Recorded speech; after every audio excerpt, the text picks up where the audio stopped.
हूर के हाथों से तैमूर का छूटता हुआ हाथ देख के हूर काफ़ी परेशान है और कहती है कि आखिर ये सब कुछ क्या हो गया। मुझे तो कुछ समझ नहीं आ रही है, आखिर मैं क्या करूं। लेकिन जी आप देखेंगे कि उसका बाप कहता है कि जब तक दानी की साइड लेती रहोगी ये सारे तमाशे ही होंगे, इसके अलावा और कुछ भी नहीं हो सकता। और ये बात तुम्हें बड़े अच्छे तरीके से समझ लेनी चाहिए, क्योंकि वो इस काबिल नहीं है कि उस पर यकीन किया जाए। और पता नहीं क्यों तुम्हें इस बात की समझ नहीं आ रही है, लेकिन जी आप देखेंगे कि उसको पूरा पूरा इस बात का यकीन है कि ऐसा कुछ भी नहीं, और जो इल्ज़ामात लगाए जा रहे हैं सब गलत हैं। वो अपनी माँ से कहती है कि आखिर आप लोगों ने कैसे सोच लिया ये सब। वो सीधे रास्ते पे आ चुका था और ये बात आपको समझनी होगी, लेकिन मुझे लगता है कि आप लोग कुछ नहीं समझ सकते हैं। मुझे तो इस चीज़ की बहुत ज़्यादा हैरत है कि आपने बाबा को रोका क्यों नहीं, जब वो दिक्के देकर उन लोगों के हवाले उसको कर रहे थे। आप नहीं जानती हैं कि वो किस मुश्किल में है, वो ऐसे नहीं कर सकता। आप जो कुछ कह रही हैं गलत है, लेकिन उसकी माँ कहती है कि मेरे कुछ भी समझने और ना समझने से कुछ भी नहीं हो सकता। और ये सब कुछ तुम भी समझ लो कि अपने घर की तरफ ध्यान दो। तुम्हारी वजह से तुम्हारे ससुराल में तुम्हारी काफ़ी ज़्यादा परेशानी बन चुकी है और तुम नहीं समझ रही हो कि आखिर क्या हो रहा है। तैमूर काफ़ी ज़्यादा डिस्टर्ब है इस बात से, क्योंकि घर का माहौल उनके भी ख़राब हो रहा है। और ये बात तुम्हें समझनी होगी, क्योंकि तैमूर भी हूर से साफ साफ कहता है कि मेरी पुप्पो बिल्कुल ठीक कहती थी कि हमें यहाँ से शिफ्ट हो जाना चाहिए, वरना सिर्फ दानी को लेके ही इस घर में हर वक्त तस्करा होता रहता है। तुम बड़े अच्छे तरीके से जानती हो दानी को, फिर उसके बावजूद ऐसा क्यों कर रही हो। आखिर ये सब कुछ क्या है, मुझे तो कुछ समझ नहीं आ रही है। लेकिन फिर भी वो दानी की साइड लेकर हर एक से कता तल्लुक के लिए तैयार हो चुकी था। लेकिन न जाने क्यों ये सब कुछ हो गया। लेकिन आप देखेंगे कि असल बात हूर नहीं जानती कि उसके साथ क्या हुआ। इस दफ़ा वो दानी को कसूरवार समझेगी और कहेगी कि दानी, तुमने मुझसे वादा किया था और फिर से तुमने ये हरकतें नहीं छोड़ी। आखिर तुम ऐसा कैसे कर सकते हो। जिस पर साफ साफ वो कहता है हूर को कि देखो, मैंने सब कुछ वाकई में छोड़ दिया था। मुझे यकीन था कि तुम मेरी बात का यकीन करोगी, लेकिन मैं ये नहीं जानता था कि तुम मेरे साथ ऐसा कर सकती हो। आखिर ऐसा कैसे कर सकती हो। जिस पर आप देखेंगे कि दानी काफ़ी ज़्यादा परेशान होता है और कोई भी इसकी बात सुनने को तैयार नहीं, और सबको ऐसा लग रहा है कि दानी ही झूठ बोल रहा है। लेकिन इन सारी चीज़ों के पीछे जो हकीकत छिपी है वो किसी को नज़र नहीं आ रही, और सबको ऐसा लग रहा है कि नहीं, कुछ भी गलत नहीं हो रहा।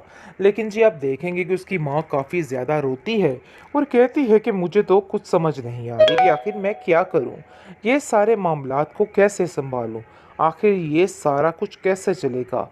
लेकिन जी उसका बाप एक ही बात की रट लिए बैठा है कि ये सारा कुछ किया दरा तुम्हारा है और तुम्हारा बेटा कभी भी सुधर नहीं सकता है।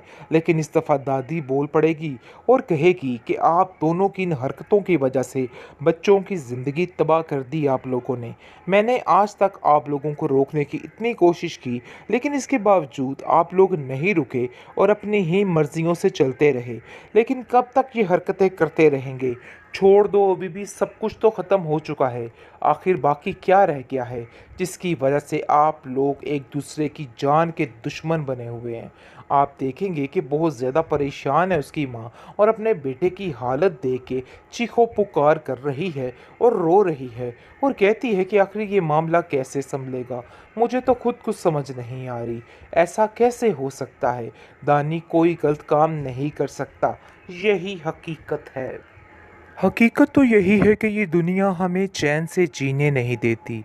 जब तक इंसान इन लोगों के साथ बिल्कुल गलत कर रहा होता है ना, तो सब कुछ ठीक रहता है। लेकिन जैसे ही सच्चे रास्ते पे चलने की कोशिश करो तो काफ़ी ज़्यादा रुकावटें होती हैं। लेकिन यही असल वजह है।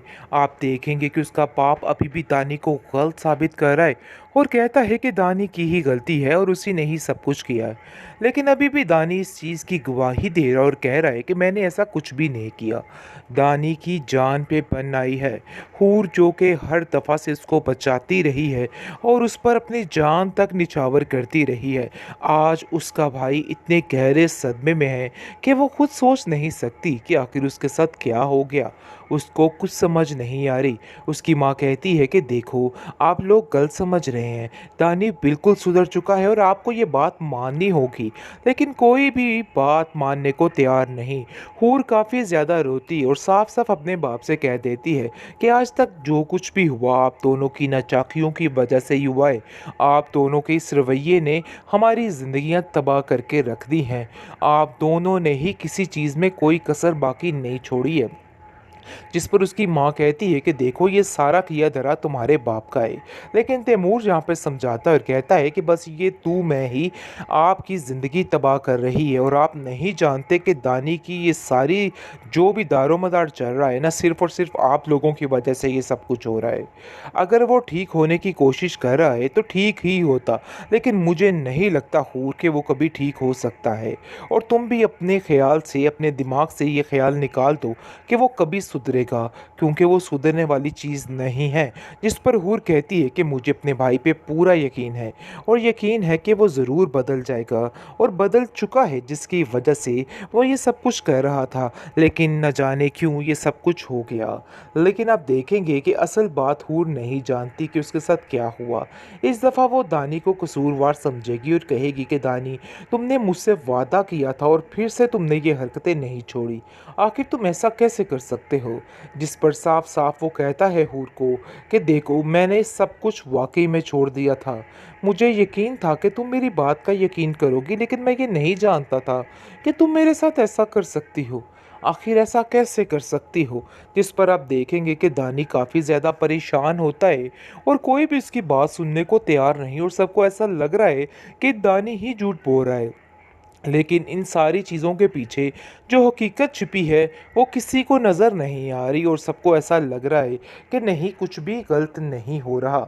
लेकिन जी आप देखेंगे कि उसकी माँ काफ़ी ज़्यादा रोती है और कहती है कि मुझे तो कुछ समझ नहीं आ रही कि आखिर मैं क्या करूँ, ये सारे मामलात को कैसे संभालूँ, आखिर ये सारा कुछ कैसे चलेगा। लेकिन जी उसका बाप एक ही बात की रट लिए बैठा है कि ये सारा कुछ किया धरा तुम्हारा है और तुम्हारा बेटा कभी भी सुधर नहीं सकता है। लेकिन इस दफ़ा दादी बोल पड़ेगी और कहेगी कि आप दोनों की इन हरकतों की वजह से बच्चों की ज़िंदगी तबाह कर दी आप लोगों ने। मैंने आज तक आप लोगों को रोकने की इतनी कोशिश की, लेकिन इसके बावजूद आप लोग नहीं रुके और अपनी ही मर्जियों से चलते रहे। लेकिन कब तक ये हरकतें करते रहेंगे? छोड़ दो, अभी भी सब कुछ तो ख़त्म हो चुका है। आखिर बाकी क्या रह गया है जिसकी वजह से आप लोग एक दूसरे की जान के दुश्मन बने हुए हैं? आप देखेंगे कि बहुत ज़्यादा परेशान है उसकी माँ और अपने बेटे की हालत देख के चीखो पुकार कर रही है और रो रही है और कहती है कि आखिर ये मामला कैसे संभलेगा। मुझे तो खुद कुछ समझ नहीं आ रही, ऐसा कैसे हो सकता है? दानी कोई गलत काम नहीं कर सकता, यही हकीकत है।